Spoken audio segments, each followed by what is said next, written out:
మేము వెలుగును చూచుచూ ఉన్నాము. చాలు చాలు చాలు.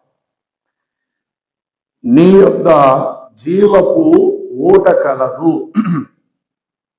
సాధారణంగా ప్రతి నది కూడా మొదట తాను ప్రారంభమయ్యే చోట నీటి ఊటగా అది ప్రారంభించబడి తాను చేరవలసినటువంటి సముద్రానికి చేరే వరకు ఎన్నో మలుపులు తిరుగుతూ అది ఒక విస్తారమైన ప్రవహించేటువంటి నదిగా మారి సముద్రములో అది మిళితమైపోతారు. ఇది భూమి మీద అందరికీ తెలిసినటువంటి విషయమే. ఓట అనేటువంటి మాట ప్రారంభ దశ, ఒక చిన్న నీటి ఊరటం.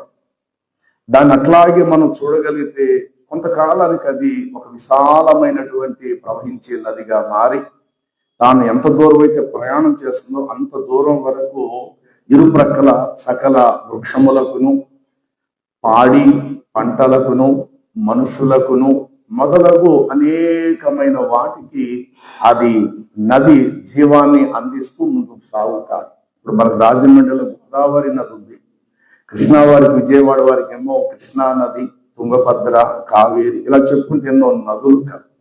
ప్రతి నది యొక్క మూలానికి ముందు అది ఒక చిన్న ఊటగా ప్రారంభించబడి ఒక చోట మొక్క మొలిచినట్లు ఆ నీటి ఊటలు ప్రారంభమవుతాయి. ఆ ఊటలు నలుమూలలకు ప్రవహిస్తాయి. అయితే ఇక్కడ మనం చదువుకున్న ఈ అధ్యాయంలో 9వ వచనములో నీ యొక్క జీవపు ఊట కలదు. ఊట వేరు, జీవపు ఊట వేరు. ఊటలు కొన్ని సందర్భంలో అణగారిపోవచ్చు, అవి ఎండిపోవచ్చు. జీవపు ఊట అనేటువంటిది నిరంతరము అది ఊరుతూనే ఉంటుంటది అన్నమాట. జీవపు ఊట.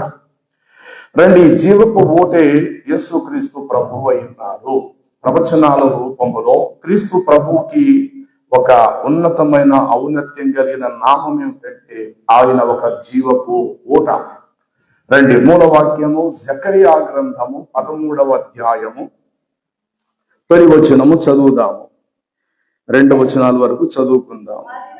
ఆ దినమును పాపమును అపవిత్రత యావత్తును పరిహరించుటకై దావీదు యొక్క సంతతి వారి కొరకును యెరూషలేము యొక్క నివాసుల కొరకు ఓట ఒకటి తీయబడుతాది.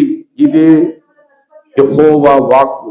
ఆ దినమున అనగా ఆ ఓట ఎవరిలో ప్రవేశిస్తారో అంతకు ముందు వారు కలిగిన విగ్రహముల పేర్లు ఇకను వారి మనసులో జ్ఞాపకము లేకుండా దేశములో నుండి వాటిని నేను కొట్టివేతును. చాలు. ఏమర్థమైంది మీకు? ఇది సైన్యములకు అధిపతియగు యెహోవా వాక్కు. ఆ దినమున అనగా ఒక కాలము నిర్ణయించారు క్రీస్తు ప్రభు ఈ లోకానికి రావటానికి. ఆ క్రీస్తు ప్రభువే జీవపు ఊట ఉన్నాడు. ఈ జీవపు ఊట ఎక్కడ ప్రారంభమవుతుందంటే దావీదు వంశములో ప్రారంభమవుతాడు. గత రాత్రి చెప్పుకున్నాం, నేను దావీదు వేరు చిగురునై ఉన్నా. యెషయం మొద్దు నుండి చిగురు పుట్టును. ఆ చిగురు ఎట్లా పుట్టును, ఈ ఊట కూడా ఎక్కడి నుండి ప్రారంభమవుతుంది అంటే దావీదు సంతానములో నుండి ఊట ఒకటి తీయబడతాది. ఆ ఊట ప్రవహిస్తూ ఎవరిలోనికైతే ప్రవహిస్తారో అంతకు ముందు వారు కలిగినటువంటి ఆ అపవిత్రతను, పాపమును వారు విడిచిపెడతారు. దేవుణ్ణి కాక విగ్రహములను ఆరాధించేటువంటి విగ్రహారాధన పేరు ఇకనో వారి జ్ఞాపకమునకు తెచ్చుకొనకుండునట్లు, వాటిని పూజింపకుండునట్లు ఈ ఊట వెళ్ళి నేను చదువుతా, వారికి జ్ఞాపకం తెచ్చుకొనకుండునట్లు ఈ ఊట వారి లోపలకు ప్రవేశించి, ఈ ఊట వారి అంతర్యములోకి ప్రవేశించి, అది వరకు తమ అంతరంగములు వేటినైతే కొలువు చేస్తూ నిల్వ చేసుకొని ఉన్నారో, వేటినైతే ప్రధానముగా దేవుడు లేక దేవుడు దేవతలను ఏవైతే వారు కలిగి ఉన్నారో ఆ ప్లేస్ లోకి ఈ జీవపు ఊట ధారలు ప్రవహించి అంతట వారిలో ఉన్న యావత్ అపవిత్రతను, వారి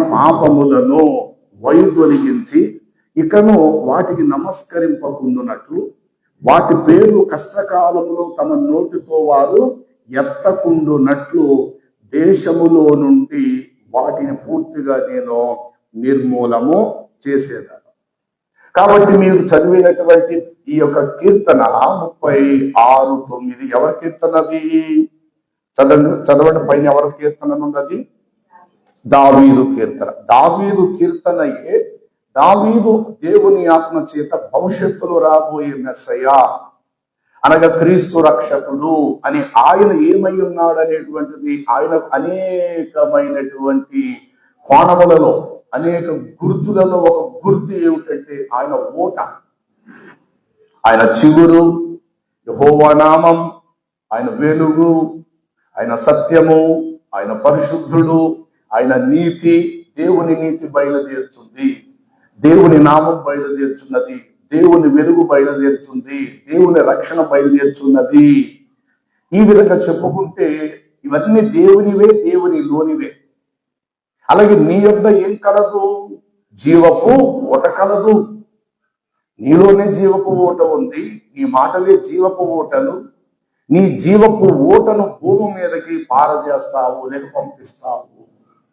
కాబట్టి దీనిని బట్టి ఈ క్రీస్తు ప్రభు పుట్టిన సందర్భాలు ఆయన శరీరదారుడు అయితే మరియమ్మ గర్భాన జన్మించేది వాస్తవం గాని ఆయన ఏమై ఉన్నారు అని అంటే జీవపు ఓట అయినారు. ఇప్పుడు ఈ జీవపు ఓట శరీరదారుడుగా వచ్చి సుఖారు అనబడిన ఊరిలో సమరయ అనేటువంటి ప్రాంతంలో 10 మందికి దాహము తీర్చి బావి దగ్గరకు వచ్చి ఆ ఓట నిలవబడినది. సరిగ్గా బావి నీళ్లు త్రాగాలన్న ఉద్దేశంతో ఒక సమరయ స్త్రీ కూడా ఆ బావి దగ్గరకు వచ్చింది. అది కూడా మంచి మండు గంటలో 12 గంటల వేళ సమయములో. అప్పుడు యేసు ప్రభు ఈ జీవపు ఊట ఆమెతో అంటాది, నేను దాహముతో ఉన్నాను, కాస్త నాకు నీళ్లు పోస్తావా అని ఈ జీవపు ఊట మాట్లాడుతుంది ఆ స్త్రీతో. అప్పుడు ఆయన అంటది, అయ్యా నేను చూస్తే నీ వాతావరణం నువ్వు యోధా జాతి మనిషిలా కనబడతావు, మేము చెడినటువంటి సమరయులమో, సమరయులు యూదులు, యూదులు సమరయులతో సాంగత్యమో చెయ్యరు, నీవు ఎలాగా నా చేతులతో నీళ్లు అడుగుతున్నావు అనేసి ఆమె అంటారు.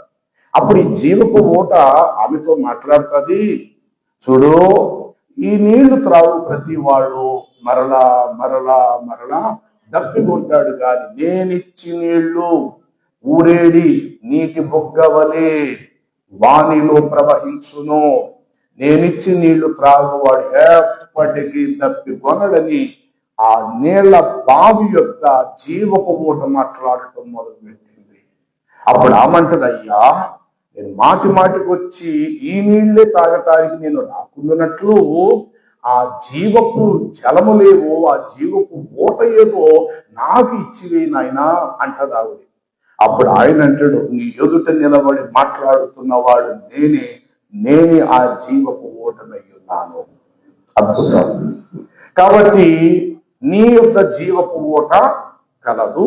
ఈ జీవపు ఓట దావీదు సంతానములో నుండి తీయబడినది. ఎవరి కొరకంటే సకల జాతి ప్రజల కొరకు ఓట ఒకటి తీయబడతాది. ఈ ఓట ఎవరి యొక్కకు వస్తుందో వారిని కడుగుతారు. వారి శరీరం మీద మచ్చలను నీళ్ళు ఎట్లాగైతే శుద్ధి చేస్తాయో అంతరంగములో కలిగినటువంటి పాపం మలినాన్ని ఈ జీవపు ఓట వెళ్ళి వారిని శుద్ధి చేస్తాది. అంతకుముందు ఈ ప్రజలు ఏ విగ్రహారాధనలో అయితే నిమగ్నులై ఉన్నారు, దేవీ దేవతలని చెప్పుకుంటూ తెలియలేని సృష్టికర్తను కాక సృష్టిని మాత్రమే పూజించుకుంటూ అంతటితో సరిపెట్టుకుంటూ గాలి దేవుడు, గాలి పీల్చుకున్నాం కాబట్టి గాలే దేవుడు, నీళ్లు తాగుతున్నాం కాబట్టి నీళ్ళే మనకు దేవుడు, భూమి మీద నడుస్తున్నాడు భూమాత, ఇలాగ చెప్పుకుంటూ వీటికి నమస్కరిస్తూ అసలు వీటి వెనకాల ఉన్న సృష్టికర్తను మర్చిపోయి వీటన్నిటికీ నిర్మాణకుడు, వీటన్నిటికీ కర్త క్రియ అయినటువంటి సృష్టికర్తను విడిచిపెట్టేసేసేసి కేవలము సృష్టిని మాత్రమే పూజిస్తూ అంతటితో సరిపెట్టుకునేటువంటి వారిలోకి ఈ జీవపు ఊట ధారలుగా ఎప్పుడైతే వారిలోకి వస్తాయో అంతటా వారు తమ విగ్రహముల పేర్లు ఎత్తట వారు ఏం చేస్తారట, మరచిపోతున్నారు. ఎంత అద్భుతం! ఆ మాటకు వస్తే కూడా మీ అందరూ ఒకప్పుడు అదే కదా, మీరందరూ అదే కదా, బహుదేవత ఆరాధకులే. కనబడే ప్రతి ప్రతిమకు, కనబడే ప్రతి దానికి మీరు సాగిలపడి నమస్కరించి పూజించిన వారే కదా. మరి ఈ రోజు వాటిని మీరు ఎందుకు ఆశ్రయింపరు? వాటి యొక్కకు వెళ్ళి మీ మొక్కుబడులు మీరు ఎందుకు చెల్లించరు అనంటే, ఆల్రెడీ మీ లోపలకు జీవపు ఓటలు ధారలుగా ప్రవహించబడినవి. ఈ కారణము చేత మీ అపవిత్రత కడిగివేయబడినది, మీ మీద ఉన్న దోషము తొలగించబడినది. ఇకను మీరు విగ్రహముల పేర్లు ఎత్తకుండగా చేసేదను అన్నాడు. ఎప్పుడో తెలుసా? ఆ జీవపు ఓట మన మధ్యకు వచ్చినప్పుడు. ఆది యందు వాక్యముండును, వాక్యము దేవుని యొద్ద ఉండెను అన్నట్టు నీ యొద్ద జీవపు ఓట కలదు. అంటే నీ యొద్ద జీవపు ఓట కలదు, నీ యందు వాక్యము కలదు, నీ యొద్ద వెలుగు కలదు, నీ యొద్ద సత్యము కలదు, నీ యందు జ్ఞానము కలదు, నీ యందు నీతి కలదు. ఇలాగ క్రీస్తు ప్రభు వారి యొక్క ఔన్నత్యము దేవుని ప్రవచన గ్రంథములో, బైబిల్ అనేక కోణాలను ఎటు చూసిన క్రీస్తు ప్రభుత్వాన్ని కనబడుతున్నారు. ఆది కాండం తొలి వచనము నుండి కూడా తెలియలేని అజ్ఞానులకు 2000 సంవత్సరాలు క్రీస్తు చరిత్ర అనుకుంటున్నారు. మరియమ్మ కడుపును పుట్టాడు వెనకాక మొన్న అని అనుకుంటున్నారు. కానీ ఆయన ఎవరికి? ప్రవక్తలకు పూర్వం ఉన్నవాడు, విశ్వములకు ముందున్నటువంటి వాడు, జగద్రక్షకుడు, ఆది సంభూతుడు, అన్నిటికీ ముందుగా ఉన్నవాడు. కొలస్సీలకు రాసిన పత్రిక తొలి అధ్యాయము 16వ వచనము నుండి మీరు చదివితే ఇట్లా వ్రాయబడి ఉంటుంది. కొలస్సీలకు రాసిన పత్రిక తొలి అధ్యాయం 16వ వచనం, ఏలయనగా ఆకాశమందు ఉన్నవన్నీయును భూమి మీద ఉన్నవన్నీ కంటికి కనబడే దృశ్యమైనవే కాని కంటికి కనబడలేని ఇంకా ఎన్నో లోకాలు అదృశ్యమైనవి కాని అవి కేవలం సింహాసనాలైనను, ప్రభుత్వములైనను, ప్రధానులైనను, అధికారులైనను సర్వమును ఆయన యందు సృజించబడెను. సర్వమును ఆయన ద్వారా, ఆయనను బట్టి సృజించబడెను. ఆయన అన్నింటికీ ముందుగా ఉన్నవాడు. చాలు చెప్పండి, ఎన్నిటికంటే? ఏమిటి అన్నిటికంటే? ఇసుక రేణువులు లేనప్పుడు, జలధారలు లేనప్పుడు, చెట్లు లేనప్పుడు, పర్వతాలు లేనప్పుడు, భూమి లేనప్పుడు, ఆకాశమే లేనప్పుడు, పరలోకమే లేనప్పుడు, పరలోకములు దేవదూతలు లేనప్పుడు, 24 పెద్దలు లేనప్పుడు, సింహాసనములు లేనప్పుడు, ఏమీ లేనప్పుడు క్రీస్తు ఉన్నవాడునై ఉన్నాడు. అంతటి ఉన్నతమైనటువంటి దేవుడు మన వంటి ఒక శరీరధారుడిగా తనను తాను తగ్గించుకొని ఈ లోకము తనది కాదు అన్నట్టుగా భూమి మీద ఒక నిమిత్త మాత్రుడుగా 3.5 సంవత్సరాలు ఆయన ధరించింది ఒకే ఒక వస్త్రం. మనమైతే పూటకొకటి, పేటకొకటి. కానీ యేసు ప్రభు వారి యొక్క సేవా పరిచయకు వచ్చే రోజుల్లో తన తల్లి చేతులారా కుట్టిన ఒక అంగి, అది కుట్టు లేనిది, అనగా అతుకు లేనిది, కుట్టు కాదు అతుకులు లేనిది. మనకైతే వస్త్రానికి జాయింట్, ఆ హ్యాండ్స్, కాలర్ ఇవన్నీ విడివిడిగా ఉంటాయి. మరి బహుశా ఆ రోజుల్లో కూడా అలా కుట్టేవారేమో. అవసరాన్ని బట్టి ఒక చేయి కుట్టి పక్కన పెట్టి, తర్వాత ఇంకొక చేయిని కుట్టి పక్కన పెట్టి దాన్ని అతికేవారేమో. యేసు ప్రభు ధరించిన వస్త్రానికి అతుకు లేనందున, దాన్ని పంచుకోవటానికి వీలు లేనందున ఆ అంగీ కొరకు వారు చీట్లు వేసుకొని, ఎంత అద్భుతం! అంటే ఎక్కడ ఒక అతుకు లేనటువంటి బట్ట ఆయన ధరించుకున్నది కేవలం 3.5 సంవత్సరాలు. ఇజ్రాయేలీలు ఒకే వస్త్రం 40 సంవత్సరాలు వారి వస్త్రములు పాతగిలలేవు, వాళ్ళ చెప్పులు. అది ఎట్లా సాధ్యమైనది? యేసు ప్రభు వారు ఏమన్నా అనుకుంటే ఈ లోకానికి వచ్చి ఎన్ని అనుభవించవచ్చు, ఎంత వైభవం అనుభవించవచ్చు. అలాంటి వాడు ఈ సర్వలోకానికి అధికారి అయిన వాడు మనుషు కుమారుడు తలవాల్చుకున్నటకు స్థలము లేదు అనే మాట వాడాడు. అంటే అంత ఉన్నతమైన వాడు అంతగా తనను తాను తగ్గించుకొని లోకానికి వచ్చాను. ఎన్నిటికి ముందున్నవాడు? అన్నిటికంటే ముందున్నవాడు. ఈ లోకంలో కొన్ని సందర్భములు వయసులో కాస్త 10 ఏళ్ళు పెద్దోడు మాట్లాడుతున్నప్పుడు వాడికంటే 10 ఏళ్ళు చిన్న వయసు గల మాట్లాడితే 10 సంవత్సరాలు కాస్త పెద్దవాడు పౌరుషం వస్తుంది. ఏంట్రా ఏం మాట్లాడుతున్నా? కళ్ళ ముందు నేను ఉన్నాను కదా, నేను చెప్తాను కదా, నీకంటే చిన్నోడు అనుకుంటున్నావా? ఎందుకంటే నేను ముందున్నవాడిని, నీకంటే ముందు నేను పుట్టినోడే కదా, నువ్వు నోరు మూసి కూర్చో అంటాడు. కేవలం ఆఫ్టర్ ఒక 10 ఏళ్ళు పెద్దోడైతే తమ్ముడు అన్నగారి విషయంలో ఒక అన్నగారు ఎట్లా అంటాడు, ఏట్లా ఎక్కువ మాట్లాడతాను, ఎందుకంటే ముందు పుట్టాను కదా, నా మాట కూర్చో అంటాడు. అంటే కేవలం 10 ఏళ్ళలో కాస్త ఒక సంవత్సరమో 2 ఏళ్ళు 3 ఏళ్ళు 5 ఏళ్ళు 10 ఏళ్ళు పెద్దవాడికి పెద్దవాడు అనబడిన వాడు అంత గట్టిగా మాట్లాడితే ఈయన ఎన్నిటికి ముందు ఉన్నవాడట? అన్నిటికీ ముందున్నవాడు, ఆకాశానికంటే ముందున్నవాడు, భూమికి ముందున్నవాడు, సృష్టికి ముందు ఉన్నవాడు, విశ్వములో ప్రధానమైనటువంటి వాడిగా ముందుగా ఉన్నవాడు నయ్యున్నాడు. సమస్తము ఆయన మూలముగా కలిగెను, కలిగి ఉన్నది ఏది ఆయన లేకుండగా కలుగలేదు. ఎంత అద్భుతము! అలాంటి వాడు రాబోయే ఈ లోకానికి పూర్వ ప్రవక్తల యొక్క ప్రవచనాలలో అద్భుత ప్రవచనం ఏమిటి అనంటే, దేవా నీ యొక్క జీవపు ఓట కలదు. అంటే ఏం కలదు? ఈ జీవపు ఓట తగిన సమయం అంది లోకానికి రాబోతుంది. జీవపు ఓట చేసే పని ఏమిటి? రండి, ఆదికాండము 21వ అధ్యాయము 17 వచనం 19 వరకు చదువుదాము. దేవుడు ఆ చిన్నవాని మొరను వినెను. అప్పుడు దేవుని యొక్క దూత ఆకాశము నుండి, ఓ హాగరు, ఇదిగో నీకు ఏమి వచ్చినది, నువ్వు దయచేసి ఈ విషయంలో భయపడకము.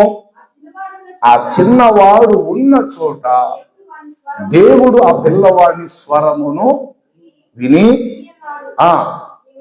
నీవు లేచి ఆ చిన్నవాడిని లేవనెత్తి నీ చేత పట్టుకోనము, వాడిని గొప్ప జనముగా చేసేదనని ఆమెతో నేను. మరియు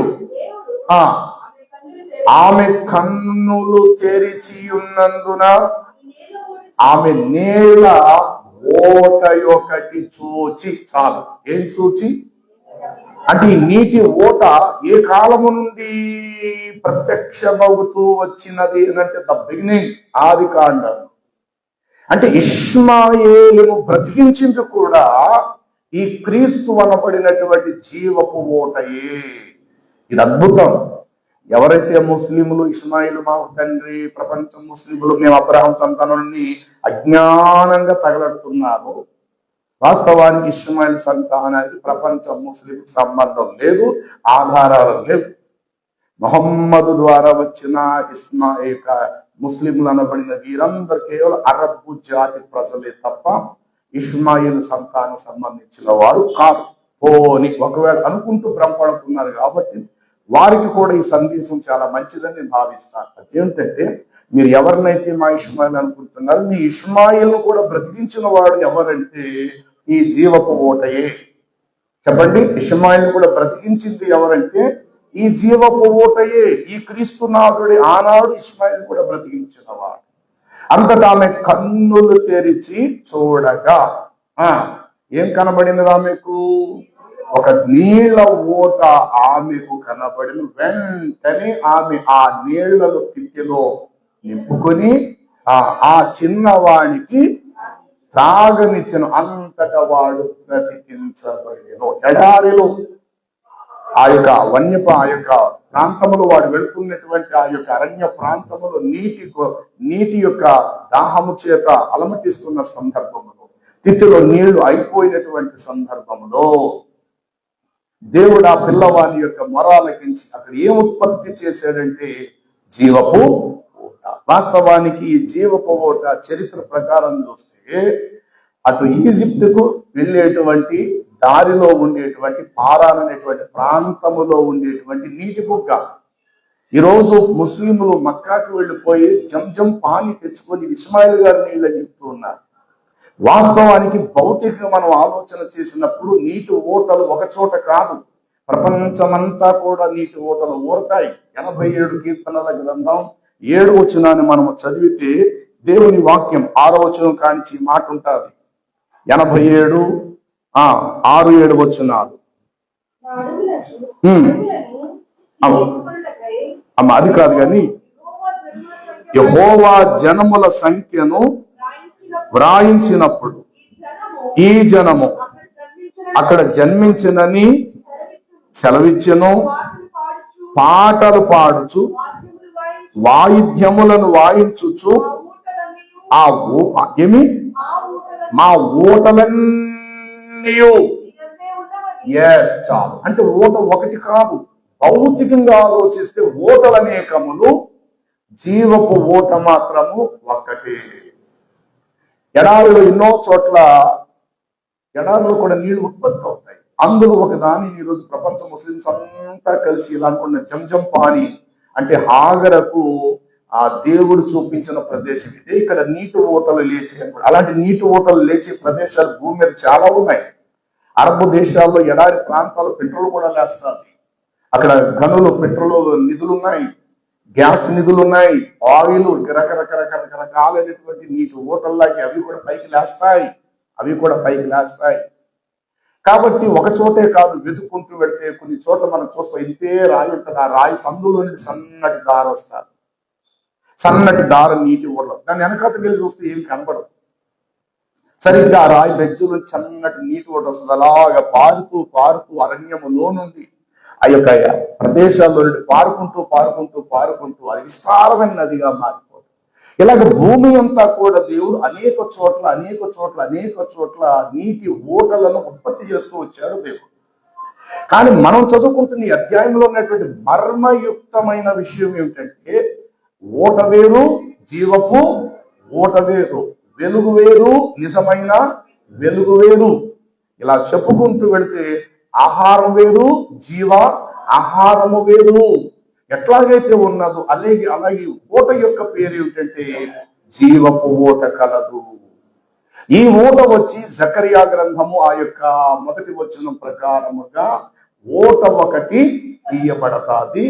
అప్పుడు ఆ దావీదు ఇంటి వారి కొరకు, యెరూషలేము నివాసుల కొరకు ఊట ఒకటి తీయబడును. ఇది యెహోవా వాక్కు. ఆ దినమున విగ్రహముల పేర్లు ఇకను జ్ఞాపకము రాకుండగా నేను వాటిని దేశముల నుండి కొట్టివేతును. అనక దేశం అంటే మట్టి కాదు, దేశం అంటే మనుషులు, అంటే మనుషుల హృదయాలలో ఉండేది. ఈరోజు అవి లేవు. బహుశా ఇంకా ఎవరిలోనైనా ఆ పాత ఆనవాలు, వాటికి సంబంధించిన ఛాయలు, వాటి యొక్క లక్షణాలు ఒకవేళ ఎవరిలోనైనా ఉంటే విగ్రహ సంబంధమైన వారు ప్రతి ఒక్కరి భయభీతికి గురవుతారు. విగ్రహములను పూజించని సృష్టికర్తను ఆరాధించేవారు ధైర్యముగా ముందుకు వెళ్తారు. వారికి అమావాస్య పౌర్ణిమైనా ఒకే రోజు. భర్త గల భార్య ఎదురొచ్చినా, భర్తను కూలిపోయిన ఎదవరాలు వచ్చినా ఇద్దరు కూడా సమానమే.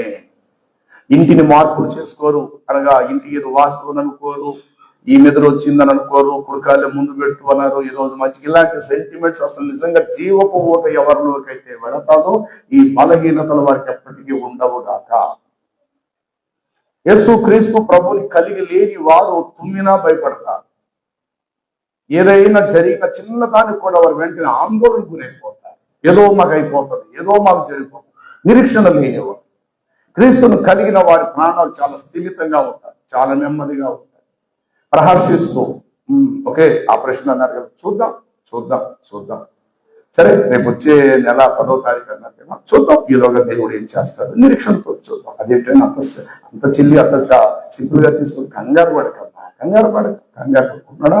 మన కళ్ళ ముందు ఉంటాడు మన బిడ్డ, లేదు ప్రభు ఎప్పుడు ఉంటాడు అంతే కదా అని ఈ వెర్షన్లో మాట్లాడతారు తప్ప వాళ్ళని గోడకేసి కొట్టేసుకొని పిచ్చిదారులకు చుట్టూ పీకేసుకొని బాబోయ్ ఈ విధమైన రంకెలు, ఈ విధమైనటువంటి కేకలు ప్రభువులోకి రాని వారికి ఉంటాయేమో తప్ప ప్రభువులోకి వచ్చిన వారికి ఆ కలవరం ఉండదు, ఆ ఆందోళన ఉండదు, ఆ నిస్సత్తు స్థితి ఉండదు, ఆ కృంగదీసే స్థితి ఉండదు. అంత నా చేతుల్లోనే ఉన్నదనేటువంటి రీతిలో మనం భ్రమించబడము. ప్రభువులు లేకపోతే అంత నా చేతుల్లో నేనే చేయాలి, ఇప్పుడు నేను చేయకపోతే ఏమి జరగదు. ఇమీడియట్ నేను డబ్బు ఇప్పుడు ఎలాగైనా తీసుకెళ్ళి ఇచ్చేయాలా, లేకపోతే నా బిడ్డ ప్రాణం బ్రతకదు, అన్నిటికీ నేనే ఆధారంతో చాలా ముందుకు వెళ్ళిపోతాం. మన అలా చెప్పుకుంటాం. ప్రభువులోకి వచ్చిన వారైతే నా చేతుల్లో డబ్బున్నా ప్రాణం నిలబెట్టేవాడు దేవుడే, డబ్బు లేకపోయినా ప్రాణం నిలబెట్టేవాడు దేవుడు. ఏది చేసినా నా దేవుడు తన చిత్తానుసారంగా చేస్తాడు. ప్రార్థన చేద్దాం. నిరీక్షణతో ప్రభు వైపు చూద్దాం. కలవరం మాత్రం పడద్దు. యెహోవా ఇచ్చాడు, యెహోవా తీసుకున్నాడు. ఆ పునాది ఉంటుంది ప్రియులారా. ఎప్పుడో తెలుసా? ఈ ఓట వారిలోకి వచ్చి వారి విగ్రహముల పేర్లన్నీ ఇకను జ్ఞాపకము రాకుండా కొట్టివేయను. అప్పటి నుండి ఈ వ్యక్తిలో ఎలా ఉంటుందంటే ఒక స్థిరత్వం, ఒక నిలకడ, ఒక స్థిర బుద్ధి, ఒక ఆత్మస్థైర్యము, నిమ్మళత్వము. ఏది జరిగినా నా ప్రభు చూస్తున్నాడు, తన చిత్తమే భూమి మీద జరుగుతుందాక అంటూ నిరీక్షణతో అడుగులేస్తావి. కానీ తొందర, కలవరము, ఆందోళన, కృంగిపోవటము, మనుషుల మీద ఆధారపడిపోవటం, ఎవరెవరికో చెప్పేసి ఆడేసి చేతులు చాపేయటము, ఆ తిండి తిప్పలు లేకుండా అలా మూలను పడిపోవటం, తల తీసుకెళ్ళి గోడకేసి కొట్టేసుకోవటము, ఇలాంటి ప్రయత్నాలు ఈ జీవపు ఓట ఎవరి లోనికైతే వస్తుందో అట్టి వారు ఇలాంటి పనులు చెయ్యరు. విగ్రహములను పూజించే వారికి పిల్లి ఎదురొచ్చిన వారికి భయమే, గడప దాటేటప్పుడు కాలు తగిలిన భయమే, తుమ్మినా సరే భయమే, రాత్రైతే వారికి భయమే, రోజు మంచిది కాదంటే భయమే, నెల మంచిది కాదంటే భయమే, ఆందోళన. ఇలాంటి బలహీనమైన వాటికి ఎవరు గురైపోతారు అని అంటే వాళ్ళ హృదయాలలో ఇంకా విగ్రహం ఉంచుకున్నావా. కానీ మీరు చదివిన జకరియా 13 ఆ యొక్క మొదటి మాట ప్రకారంగా ఆ నీ యొక్క జీవపు ఓట కలదు, దావీదు ఇంటి వారి కొరకు, చుట్టుపక్కల యెరూషలేము ప్రజల కొరకు, సకల అన్యజనుల కొరకు ఓట ఒకటి తీయబడును. ఆ దినమున విగ్రహముల పేర్లు ఇకను వారి మదిలో ఉండకుండా నేను వాటిని కొట్టివేస్తాను. 14వ అధ్యాయము యెహెజ్కేలు గ్రంథము 2వ వచనంలో అంటాడు, 4వ వచనం అనుకుంటా, నరపుత్రుడా, ఓ నరపుత్రుడా, ఈ ప్రజలు తమ హృదయములలో విగ్రహములు నిలుపుకొని దోషం పుట్టించి అభ్యంతరములు ఇంకా తమ ఎదుటనే ఉంచుకొని నన్ను వీరు వ్యర్థముగా ఆరాధిస్తారు. నా వలన వారికి ఏమైనా ఫలము దొరుకుతుందని అనుకుంటున్నారా? ఏమీ దొరకదు. కారణం, ఇటు నేను కావాలని నటిస్తున్నారు, కానీ దేవుడే కాదు, మన పూర్వీకుల దేవత కూడా మనకు కావాలి. ఆ దేవుడికి పెట్టవలసిన నైవేద్యాలు పెట్టేద్దాం, ఆ దేవుడికి చేయవలసిన పనులు చేద్దాం. ఇటు మాస్టర్ గారిని రప్పించుకొని ప్రార్థన కూడా. ఏమంటే ఈ నటన పురుషుల దగ్గర సాగుతుంది తప్ప దేవుడి దగ్గర సాగదు. దేవుడు సమస్తము ఎరిగినవాడు, దేవుడు సమస్తమును ఎరిగినవాడు. కనీసం నీ తల్లైనా నీ ఒంటి మీద పుట్టు మచ్చలు లెక్క పెట్టకపోవచ్చు. కన్నది నీ తల్లి, పాలిచ్చింది నీ తల్లి, పెంచింది నీ తల్లి, ప్రతిరోజు స్నానం చేసింది నీ తల్లి.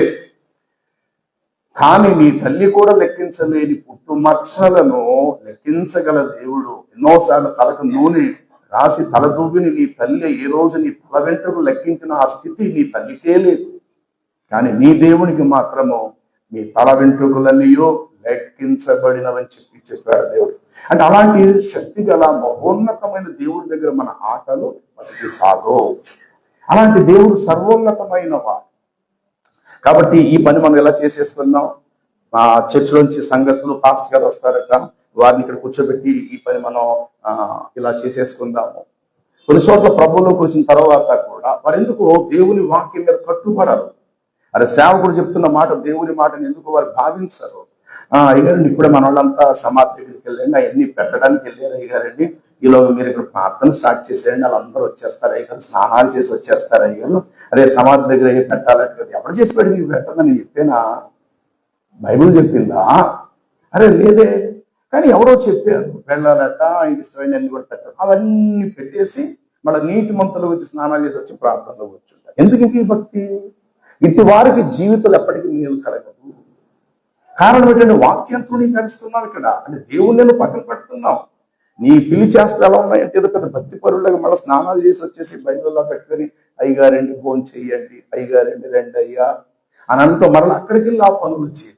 దీనికి కారణం ఏంటంటే ఇక్కడ యెహెజ్కేలులో దేవుడు చెప్పాడు, నరపుత్రుడా ఈ ప్రజలు చెప్పాలి, ఈ ప్రజలు వీళ్ళదన్నమాట యెహెజ్కేలు ఎప్పుడు అలా పట్టుకొని ఉంచుకోవాలి మీరు. నరపుత్రుడా ఈ మనుషులు తమ హృదయములో విగ్రహములనే నిలుపుకొని దోషములను పుట్టించు అభ్యంతరములు తమ ఎదుటనే పెట్టుకొని ఉన్నారు. వీరు కనీసం నా యొక్క ఏమైనా విచారణము చేయదగునా తండ్రి అన్న నాన్న సరిపోతారు వీళ్ళు. ప్రభువా నాకు కష్టం వచ్చింది, నన్ను విడిపించువా అని అడగటానికి ఏమైనా సరిపోతారా వీళ్ళు?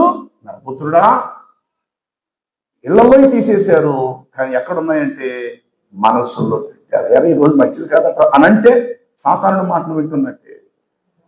వేరే వాళ్ళు మంచిది కాదట కదరా అనంటే కనుక అపవాదికి చోటిచ్చినట్లే. కాలములు సమయములు తండ్రి తన స్వాధీనమందు ప్రతి సమయం మంచిది, ప్రతి కాలం మంచిది, ప్రతి రోజు మంచిది, ప్రతి గడియ నీకు మంచిది మంచిది మంచిది మంచిది. మంచిది కానిది ఏదైనా ఉంటే నీ చెడుతనమే నీకు మంచిది కాదు దేవుని దృష్టిలో. నీ అవిధేయతయే మంచిది కాదంటే. సమస్త మంచిదే. ఎదుటివాడు నీకు భోజనం పెట్టడం మంచిది, ఎదుటివాడు నీకు నీళ్లు ఇచ్చడం మంచిది, ఎదుటివాడు నీతో పరామర్శించాలని నీకు మంచిదే. ప్రతిదీ మంచిది, కానీ మంచిది కాదు నీ అజ్ఞానమే నీకు మంచిది కాదు. అది దేవుని దృష్టిలో మరీ చెడ్డ. చూడండి, ఒక చోట న్యాయాధిపతుల గ్రంథములో 10వ అధ్యాయంలో దేవుడు ఈ మాట చెప్తాడు. ఈ మాటలు మనకు అవసరం ఈ సమయంలో. ఎందుకంటే యేసు ప్రభువు వారు ఎందుకు ఈ లోకంలో జన్మించారు, ఆ ఓటలో ఉన్న పరమార్థం ఏమిటి?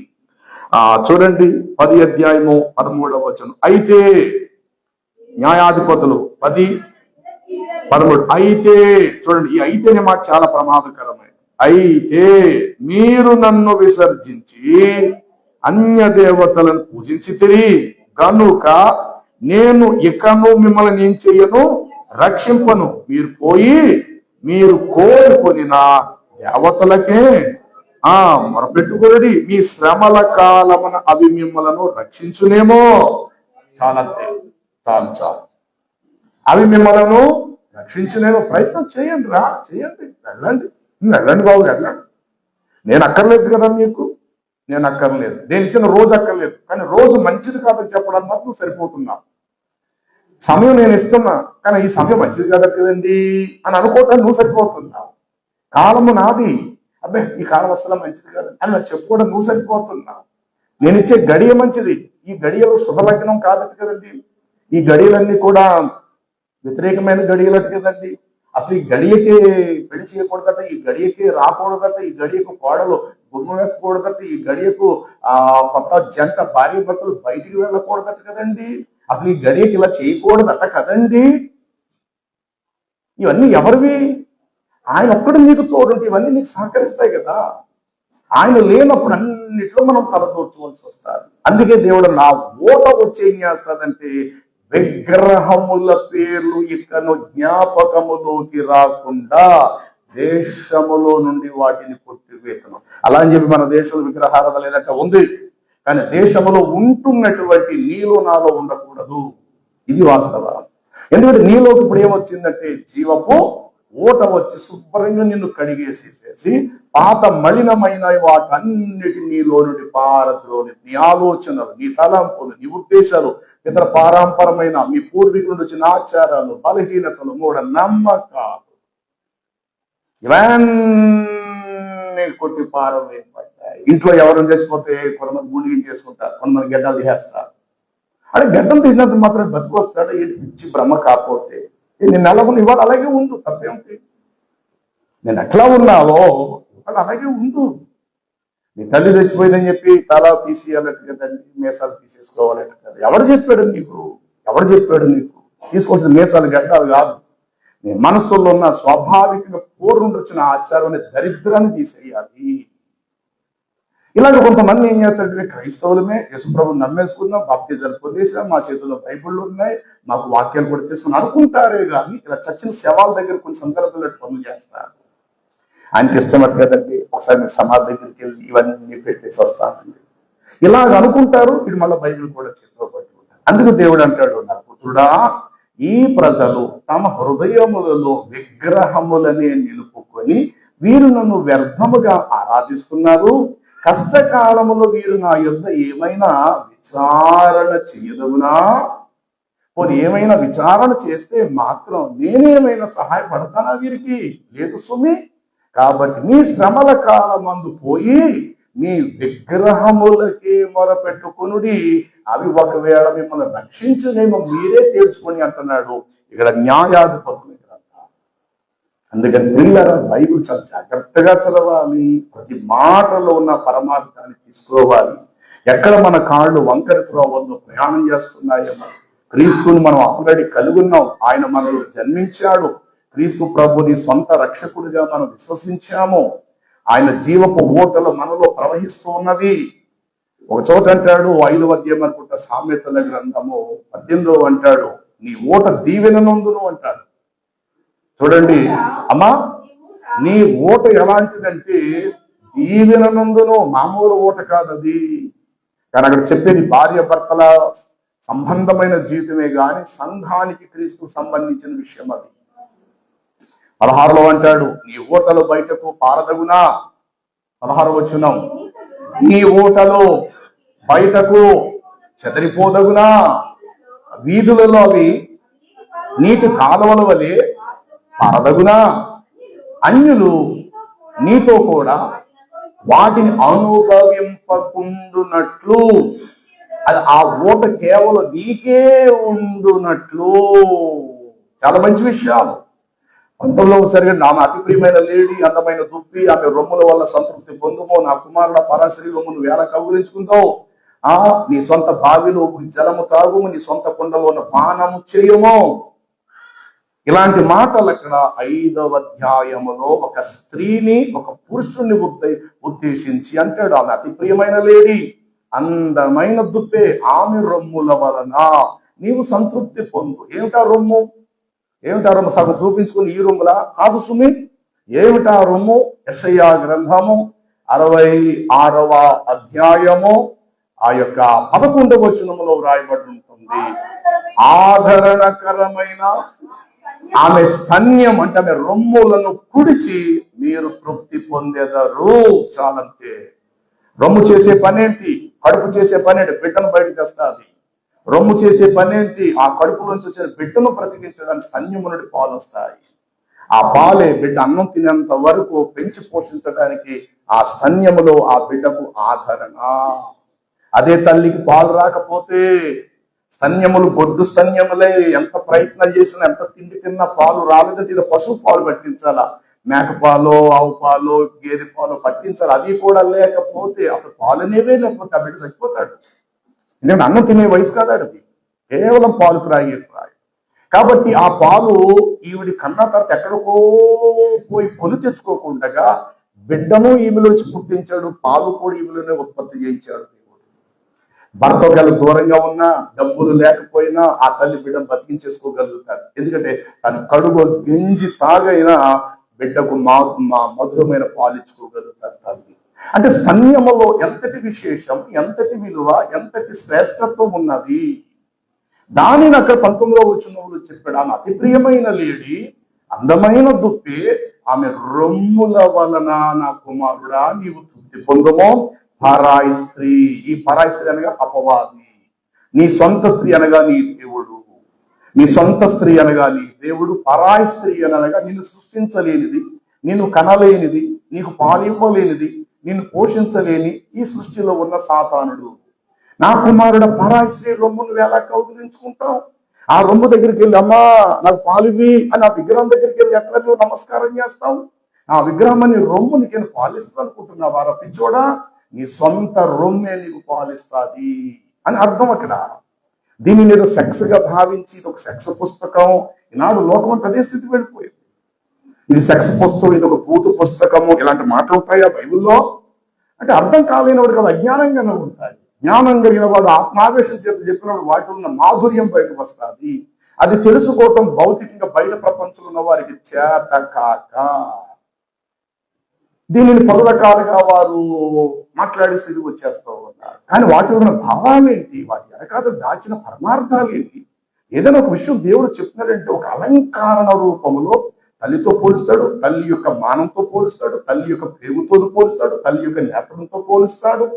ప్రతి దానికి కూడా ఒక అలంకరణ రూపంలో బైబిల్ మనకు సత్యాన్ని తెలియపరుస్తుంది.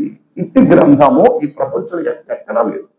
ఎందుకంటే దేవుని ఆత్మావేశం చేత రాయబడిన మాటలు, ఆ మాట మనకు ఎంతో జీవాన్ని, శక్తిని, సామర్థ్యతను పెంచుతాయి.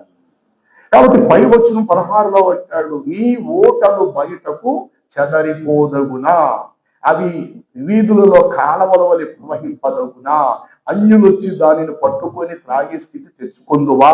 కాబట్టి నా కుమారుడా, నీ సొంత కుండలోని పానము చేయమో, నీ సొంత బావిలో ఉబుకు జలము నీవు త్రాగుము అని అంటూ 19వ వచనానికి వచ్చేసరికి ఏమన్నాడు అక్కడ?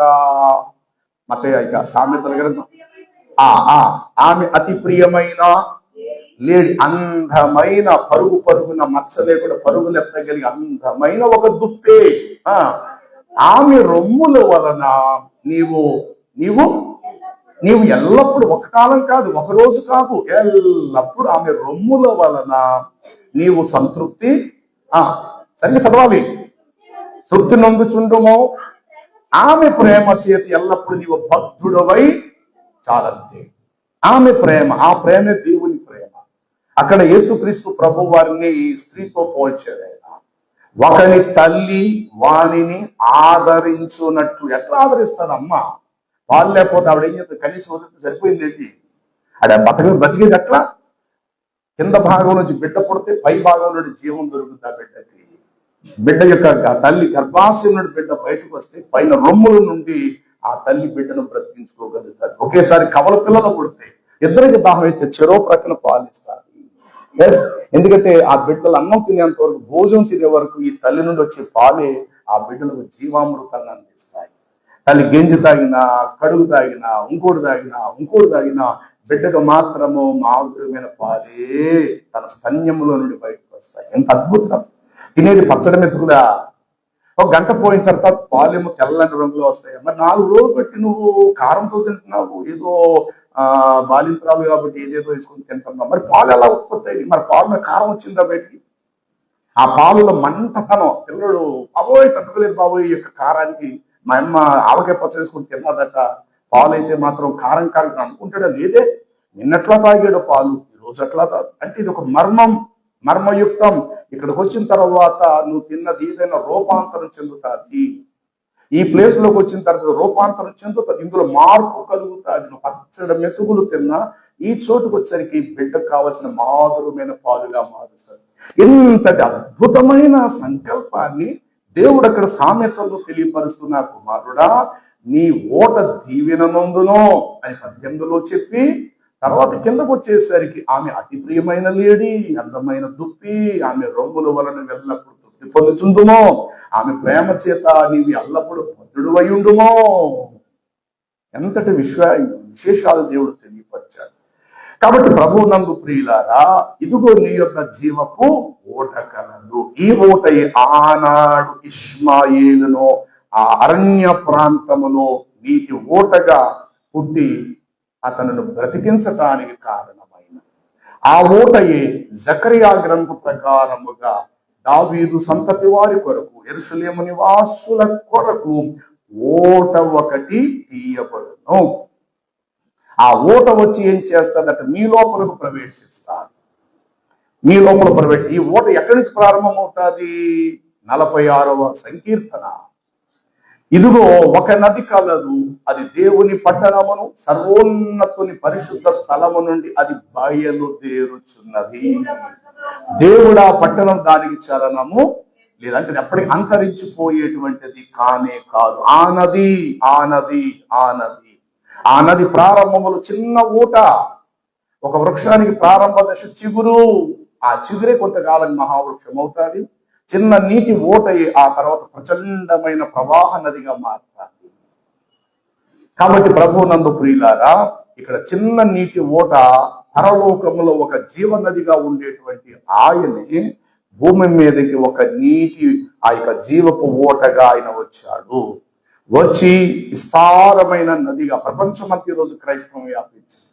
ఈ నీటి ఓటలు ఎవరిలోనికైతే వస్తాయో, నీటి ఓట యేసు ప్రభు మాట చెప్పారు యోహాను సువార్తలో 7వ అధ్యాయం. అంతటా ఆయన దేవాలయం ఎదుట రమారమి 12 గంటల సమయం అనుకుంటా, అప్పుడు ఆయన అంటాడు బిగ్గరగా కేక వేసి, తప్పికున్న వారులారా నీళ్ల యొద్దకు రండి అనేటువంటి మాట. ఆ పండుగలో యేసు ఇట్లా పిలిచెను, మీలో ఎవడైనానో దప్పికొనిన ఎడల నా యొద్దకు వచ్చి దప్పికను తీర్చుకొనవలసి ఉందని ఆయన వారితో చెప్పాను. ఆ పండుగలో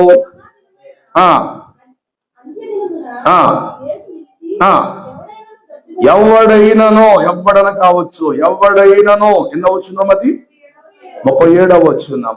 ఎవడైనానో దప్పిగొనిన ఎడల నా యొద్దకు వచ్చి దప్పిక తీర్చుకొను. ఎందుకో తెలుసా? నా యందు విశ్వాసముంచువాడు ఎవడో లేఖనము చెప్పినట్లు అవి వాని కడుపులో నుండి జీవ జల నదులు పారునని బిగ్గరుగా చెప్పాను. అబ్బా, అంటే ఒక ఊట విస్తారమైన నదిగా మారి ఇప్పుడు ఈ నది పాయలుగా చేయబడి అనేకులలోకి ఈ నది ప్రవహించడం జరిగినది.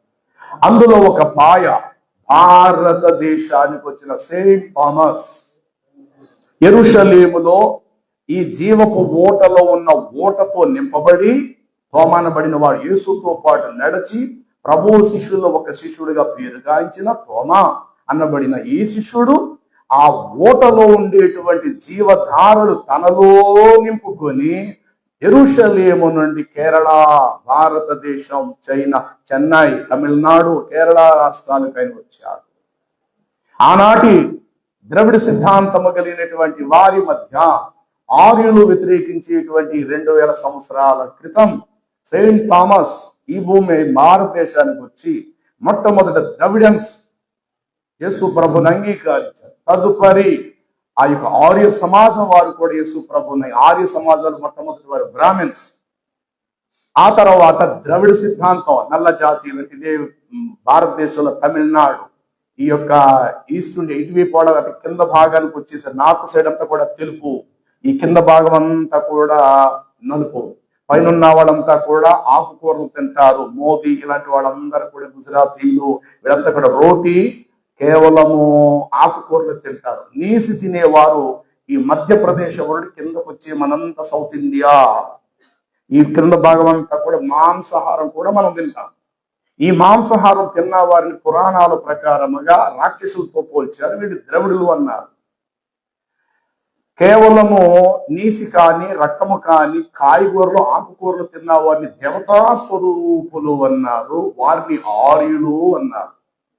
అందుకే పాలపుట్ట సముద్రాన్ని చిలికించినప్పుడు పాము తల దగ్గర ఏమో దేవతలు ఉంటారు, తోక దగ్గర రాక్షసులు ఉంటారు. ఈ రాక్షసులనేమో ద్రవిడిస్తో పోల్చేశారు, దేవతలనేమో ఆర్యులతో పోల్చారు. ఆర్యులు ఇప్పుడు కూడా తెల్లగానే ఉంటారు. పైన ఉన్న వాళ్ళంతా కిందకు వచ్చేసరికి మీడియం ఉంటారు. కొంతమంది బ్లాక్ ఉంటే తమిళనాడు అంతా కూడా బ్లాకే. ఈ విధంగా మన దేశం యొక్క చరిత్రను మనం చూస్తే కనుక ఆర్య సమాజం, ద్రావిడ సమాజం. తోమా గారు భారతదేశానికి మొట్టమొదటి ద్రవిడన్స్ అంగీకరించారు, ఆర్య సమాజం వారు అంగీకరించారు. ఆ తర్వాత ఆయనని బళ్ళాలతో పొడి చంపగల సెయింట్ థామస్ మౌంట్, అక్కడ ఆయన చిటికిన వేలు యొక్క ఎముక మాత్రమే ఉంటుంది, మిగతా బాడీ అంతా ఆ తర్వాత వచ్చి ఆయన తీసుకెళ్లి యెరూషలేములోనే ఖననం చేయడం తీసుకెళ్తారు, ఎముకలు తీసుకెళ్లారు. ఇక్కడ మాత్రం ఆయన మిగిలింది కేవలం ఏంటంటే ఒక చిటికిన వేలు బంగారపు బాక్సులో పెట్టారు. అది మెడ్రాసులో ఉంటుంది, సెయింట్ థామస్ మౌంట్, ఆ పర్వతం మీద. ఎందుకు మాట చెప్తున్నానంటే ఆ నది అనేకులలో ప్రవహించును, నా యందు విశ్వాసం ఉంచువాడు లేఖనము చెప్పినట్లు వాడి కడుపులో నుండి జీవ జల నదులు పారునని నీతో చెప్పుచున్నాను అన్నాడు. ఒక నది వచ్చింది భారతదేశానికి. ఎక్కడో పుట్టినటువంటి జీవపు ఊట విస్తరించగా ఆ ఊటలో ఉన్నటువంటి పాయ ఒక నదిగా తోమా అనే ఇక్కడికి వచ్చాడు. మొట్టమొదటి మిషనరీ ఆయనే, క్రైస్తవ మిషనరీ. ఆయన హతసాక్షి అయ్యారు. ఆ తర్వాత కొందరు అలా ప్రభు తెలుసుకుని ఈ రోజు భారతదేశం అంతటా కూడా ఈ నదుల యొక్క పాయలుగా చేయబడి దేశ నలుమూలలు కూడా ఈ నదులు ప్రవహిస్తూ వచ్చాయి. ఈ నదులన్నిటికీ మూలం ఎవరంటే జీవపు ఊట కలదు. ఆ ఊట యేసు ప్రభు వారు. 2వ అధ్యాయము ఇర్మియా గ్రంథము 13వ వచనం అనుకుంటే ఇలాగంటాడు, యెహోవా ఇలాగు సెలవిస్తున్నాడు, నా జనులు 2 నేరములు చేసి ఉన్నారు, అదేమనగా జీవపు ఊటనైనా నన్ను విసర్జించి. చూడండి, జీవపు ఊటనైనా నన్ను ఎవరు చెప్తున్నారు మరలా ఈ మాట? సైన్యములకు అధిపతి అయినా చెప్పాలి, యెహోవా ఈలాగు సెలవిచ్చుచున్నాడు. ఏమని? నా జనులు 2 నేరములు చేశారు. నెంబర్ 1, జీవపు ఊటనైనా, అంటే యెహోవాయే జీవపు ఊట, యేసు ప్రభువే జీవపు ఊట. ఎందుకంటే లేఖనాలు సరిపోతున్నాయి ఇక్కడ సమానంగా. ఇక్కడ పెద్ద దేవుడు, చిన్న దేవుడు, కొరస దేవుడు, లావు దేవుడు, పొట్టు దేవుడు కాదు. ఇక్కడ తెలియకుని నాడు ఎంతవరకు వెళ్ళిపోతున్నారంటే తండ్రిని మనం ఆరాధించాలి, అప్పుడు యేసుప్రభువును పట్టించుకోకూడదు అని అంటూ సాతానుడు ఎంత అవివేకంగా వీళ్ళని క్రీస్తు యేసులో దొరికేటువంటి జీవమును తొలగిస్తున్నారు. మళ్ళీ పంతాలకు పోతున్నారు, పట్టింపులు పోతూ ఉన్నారు. నేను గొప్ప పెద్ద పెద్ద స్కాలర్స్ బైబిల్ మీద పెద్ద పెద్ద పోటీలు రెండు చేసుకున్నారు. ఏంటి చేసుకుంటారు?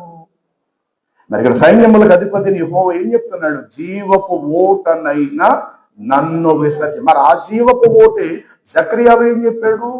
ఇజ్రాయిల్ ఇంటి వారి కొరకు, యెరూషలేము నివాసుల కొరకు ఓట ఒకటి తీయబడుతుంది అన్నాడు. మరి ఇష్మాయిల్ను బ్రతికించింది ఎవరంటే ఆ జీవపు ఓటయే. కాబట్టి నా జనులు 2 నేరములు చేసి ఉన్నారు. నెంబర్ 1, జీవపు ఓటమైన నన్ను విసర్జించి తమ కొరకు తొట్లను అనగా నీళ్లు నిలవని బ్రద్దలైపోయేటువంటి తొట్లను వారు తమ కొరకు తొలిపించుకొని ఉన్నారు అంటారు. అంటే తమ కోసము చేతితో చేయబడిన వాటికి చేసుకొని బ్రద్దలైపోయేవి, ఒకరోజు పగిలిపోయేవి, కష్టకాలంలో వారిని ఆదుకోలేని నన్ను విసర్జించటము ఒక ఎత్తు అయితే, సరే నన్ను వదిలేరు, సరే అయిపోయింది. నన్ను వదిలేయటం కాకుండా వేరే దానిని తమ కొరకు నిల్వ చేసుకున్నారు. చూడండి, భార్యాభర్తలు దూరంగా ఉన్నప్పుడు, అమ్మగారింటి కాడ కూతురు వాళ్ళ అమ్మగారింటి కాడ అబ్బాయి ఉన్నప్పుడు ఈవిడ ఎలా ఉందని, ఏం తిన్నదని ఈడు ఆలోచించాడు, ఆడేం తిన్నాడు, ఏంది ఎలా ఉందని ఆలోచన. కానీ ఆడెవరితోనన్నా తిరుగుతున్నాడా, ఇది ఏదైనా ఎవరితోనన్నా మాట్లాడుతుందా, ఈ ఆలోచనలు వస్తాయి. నువ్వు విడిచిపెడితేనే ఒక తప్పు అయితే పైగా వేరే వ్యక్తితో ఉండటం ఇంకెంత దుర్మార్గం.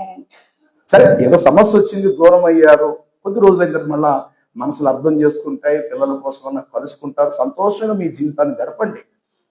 కొంతకాలం ఎడబాటు వచ్చింది నీకు, నీ భర్తకు, అలాగే దేవుడికి నీకు ఎడబాటు. ఏదో కష్టం వచ్చింది, ప్రభు నాకు ఏం చేశాడయ్యా, అది చర్చకు రావట్లేదు, ఓకే సరే ఓకే వదిలేద్దాం కొద్ది రోజులు మళ్ళీ ప్రార్థన చేసుకో, సరి చేసుకో. బిడ్డ పోయాడని దేవుడి మందిరం దూరం అయిపోవటం, ఆస్తి దూరం అయిందని దేవుడి మందిరం దూరం అయిపోవడం, కష్టం వచ్చిందని దేవుడికి దూరం అయిపోవటం. సరే, ఏదో నీకు మనసు గాయం అయింది కాబట్టి కొద్ది రోజులు నువ్వు మందిరం రాలా, ఇంట్లో ప్రార్థన చేసుకోలేకపోతున్నావు, వాకింగ్ కూడా చదవలేకపోతున్నావు, సరే ఓకే వదిలేద్దాం.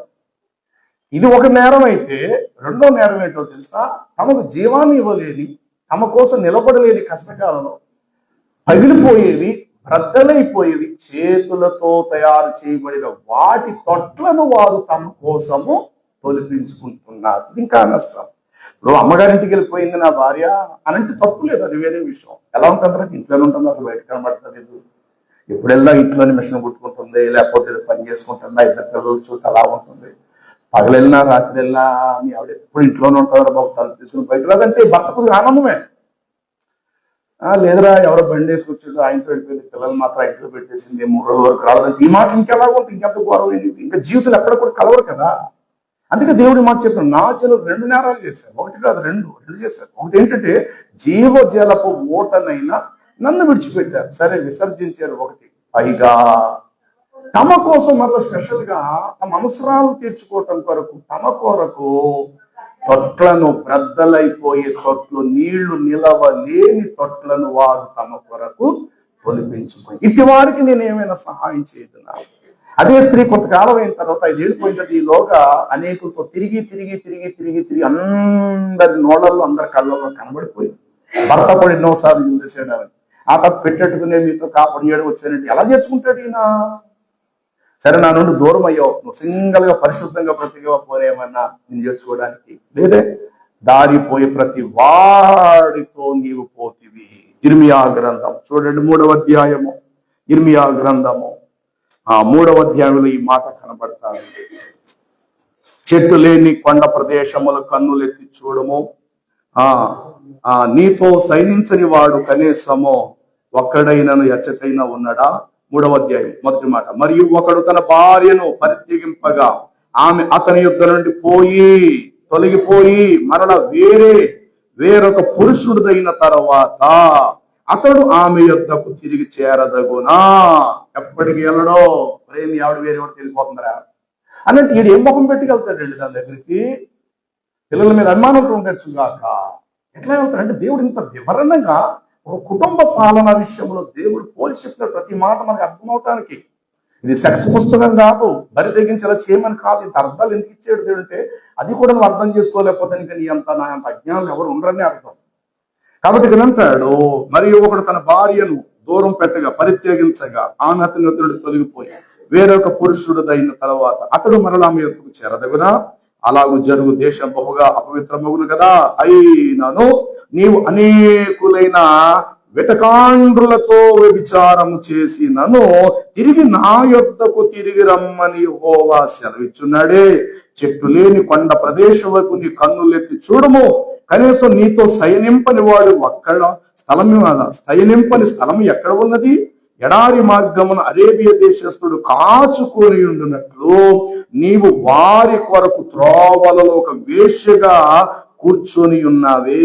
నీ వ్యభిచారము చేతలోని దుష్కార్యముల చేత దేశమును నీవు బహుగా అపవిత్రత పరచియున్నావు. అంటే అర్థం ఏంటంటే యెరూషలేములో దేవుడే ఉండాలి, కానీ మనుషులు విగ్రహాలు పెట్టుకొని అనేక చోట్ల వాటిని స్థాపించి వాటితో పోవటం అనే మాటకు వ్యభిచారముతో పోల్చబడినారు.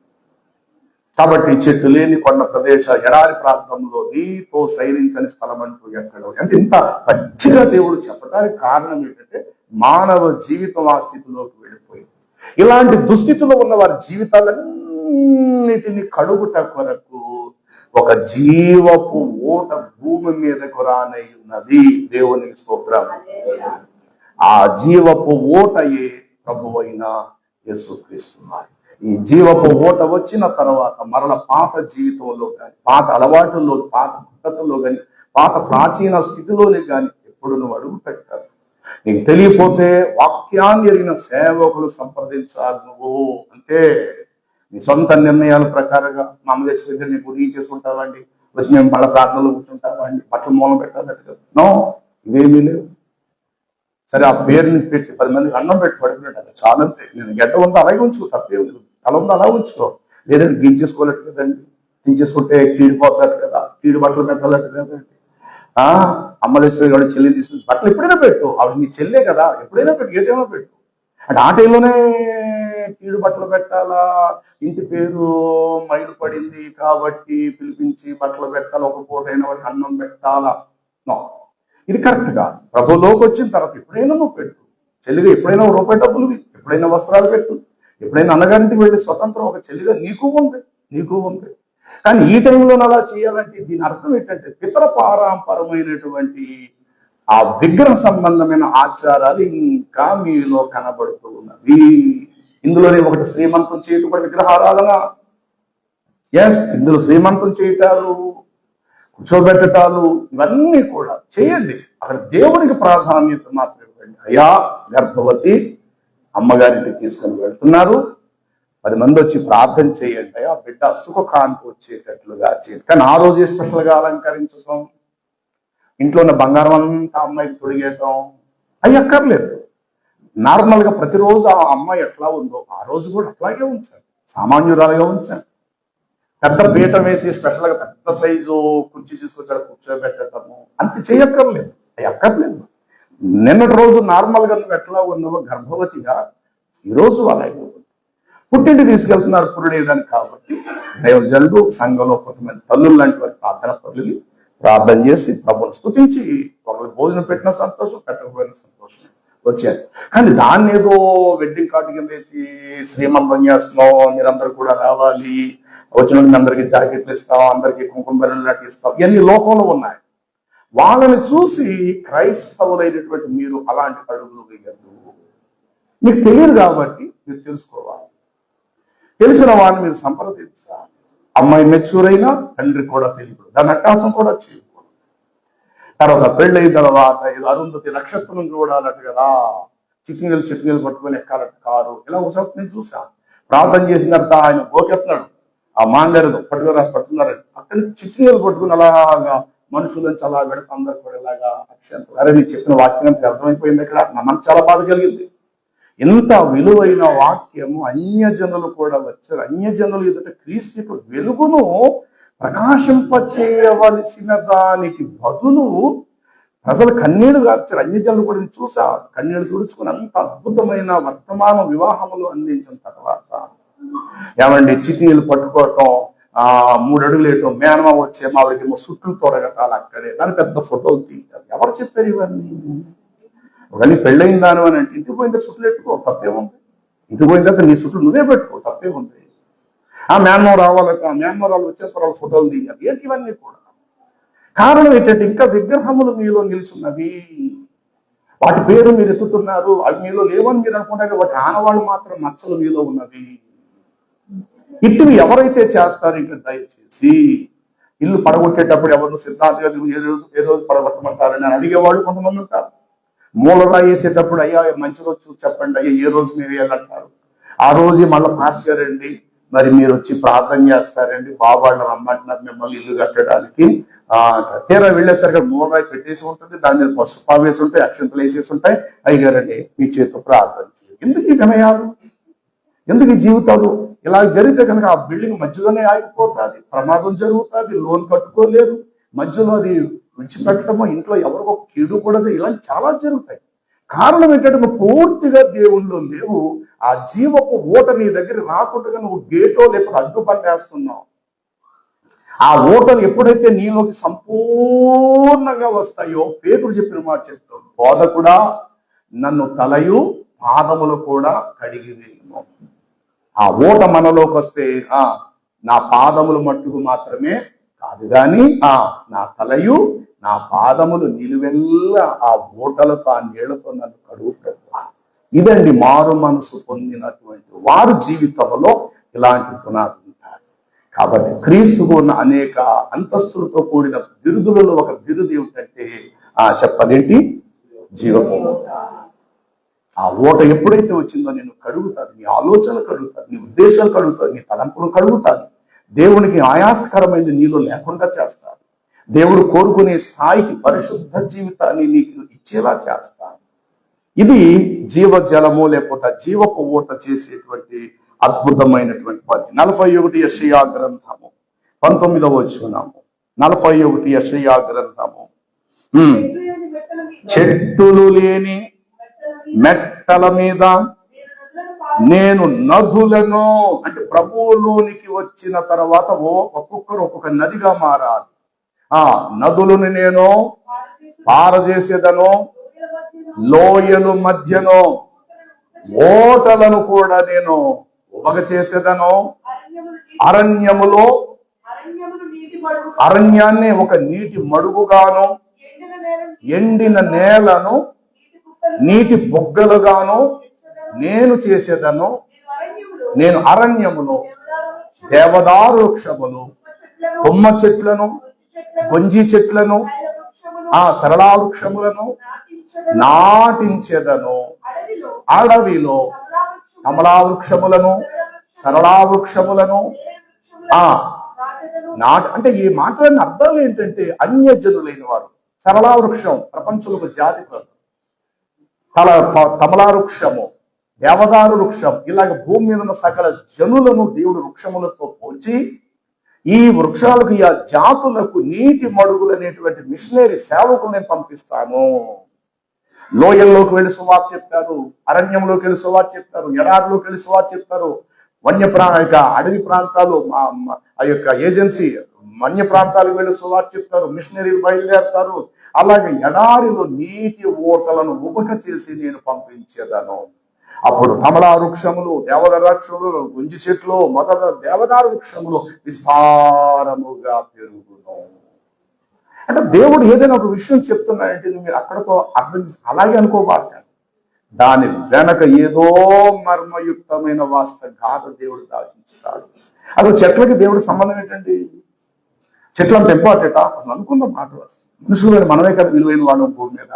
కానీ దేవుడు దేవదారు వృక్షాలు పెంచుతాను, సరళా వృక్షములు పెంచుతాను, పలానా వాటిని పెంచుతాను, అవి నీ నదులు అక్కడ పారతాయి, లోయలు నీటి బొగ్గల పూర్తును.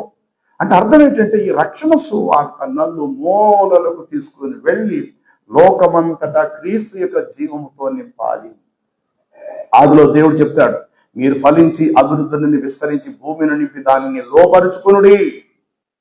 నెంబర్ 1 మీరు ఫలించి, సెకండ్ అభివృద్ధి నుండి భూమిని నింపి, 4 లోపరుచుకునుడి. మీరు ఫలించుడి ఎక్కడుంటే నా యందు మీరు నిలిచి ఉన్నాడగా మీరు బహుగా ఫలిస్తారు. ఇది మొదటి మాట. మీరు ఫలించి అభివృద్ధి చెందండి. ఏంటి అభివృద్ధి? సంపాదనలోనా? నో.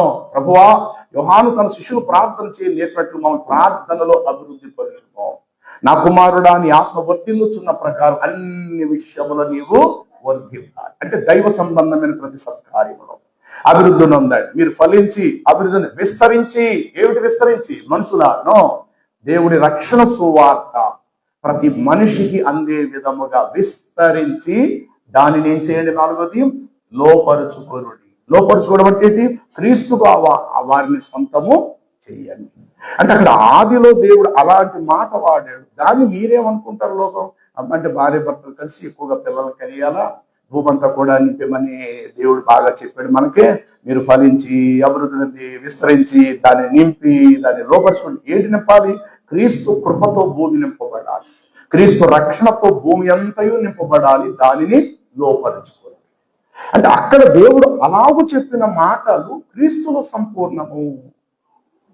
కాబట్టి ప్రభు నందు ప్రియులారా, యేసు క్రీస్తు ప్రభు వారు జీవపు ఓట మీరు చదివినటువంటి 36వ కీర్తన 9వ వచనం ప్రకారము, యెహోవా నా దేవా, నీ యొద్ద జీవపు ఓట కలదు. నీ ఆనంద ప్రవాహములలోనిది నీవు వారికి త్రాగనిచ్చుచున్నావని చెప్పేసి 8వ వచనంలో ఉంటుంది. 36 సంకీర్తన 8వ వచనములో ఉంటుంది. ఏమని? నీ ఆనంద ప్రవాహములలోని జలమును నీవు వారికి త్రాగనిచ్చుచున్నావు. ఎస్, తప్పికొన్న వారులారా నీళ్ళ యొద్దకు రండి, రోకలు లేని వారులారా మీరు వచ్చి పానము చేయండి. మీలో ఎవడైనా దప్పికొనిన ఎడల వాడు నా యొద్దకు వచ్చి సేద తీర్చుకొనవలెను. కాబట్టి నీ ఆనంద ప్రవాహములోని జలమును నీవు వారికి త్రాగనిచ్చుచున్నావు. ఎందుకంటే ఆల్రెడీ నీ యొద్ద జీవపు ఓట కలదు.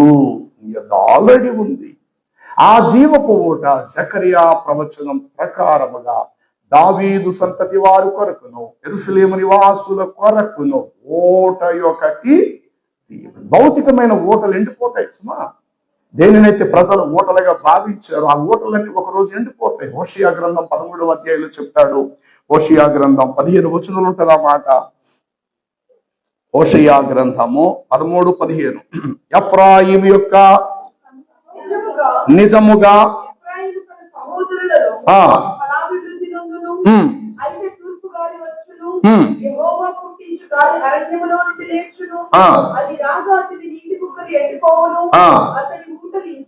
అది అంటే ఈ ఓటలు ఇంకిపోతాయేమో కానీ కానీ కానీ ఒక ఓట మాత్రము ఇంకిపోదు. ఆ ఓటయే జీవపు ఓట. నువ్వు కల్పించుకున్న సొంతంగా తొలిపించుకున్న ఓటలన్నీ కూడా సకల దేవతలు ఆయన పాదముల ఎదుట నమస్కారము చేసి సకల దేవతలు రొమ్ము కొట్టుకుంటూ దేనినైతే ఈరోజు మీరు పూజిస్తున్నారు మీరందరూ ఒక దినాన ఆయన ఎదుట సాగిలపడే రోజు ఉందని చెప్పి బైబిల్ చెప్తుంది. సకల దేవతల పైన పైగా ఉన్నవాడు, సకల దేవతలు ఆయనకు నమస్కారము చేసేదారు. కాబట్టి ఎఫ్రాయిము కల్పించుకొనిన వారు కల్పించుకొని తమ సొంత నీటి ఓటలు ఏం చేయబడతాయి అనంటే, గాలి అరణ్యము నుండి లేచును, అది రాగా అతని నీటి బుగ్గలు ఎండిపోవును, అతని ఓటలన్నీ కూడా ఇంకిపోను, అతని ధన నిధులను అతనికి ప్రియమైన వస్తువులన్నిటిని శత్రువులు కొల్లబెట్టును. చాలు. అంటే ఈ ఓటలన్నీ కూడా ఎండిపోతాయి, అంతరించిపోతాయి. ఒక ఓట మాత్రము నిత్యము నిలిచి ఉంటుంది. ఆ ఓట ఆనాడు ఇష్మాయేలును కూడా బ్రతికించింది. అతన్ని ఒక చచ్చిన వాడిగా ఉండవలసిన వాడిని జీవముతో నింపింది ఇష్మాయేల్ని. యేసు ప్రభు అనేటువంటి ఆ జీవపు ఓట. కాబట్టి ప్రియులారా, మనలో కూడా రావాలి. సగం వరకు వచ్చి ఆగిపోతారు. ఆ జీవపు ఓటలు మనలో సంపూర్తిగా రావాలి. మనలో విగ్రహ సంబంధమైన అన్యాసార ఆచారమైన లోక సంబంధమైన పద్ధతులు అన్ని తుడిచివేయబడాలి. మెట్టుకు క్రీస్తు ప్రభువు చెప్పిన విధానములో సరైన తూకంతో ఇవ్వడాలి.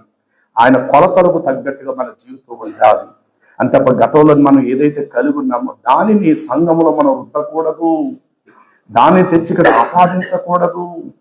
రోజులు కాలాలు ఇవి మీరు మీరు లెక్కించకూడదు. అది ఏ రోజు దైవజనులు ఇచ్చిన ఆ రోజు మీరు తీసుకోవాలి.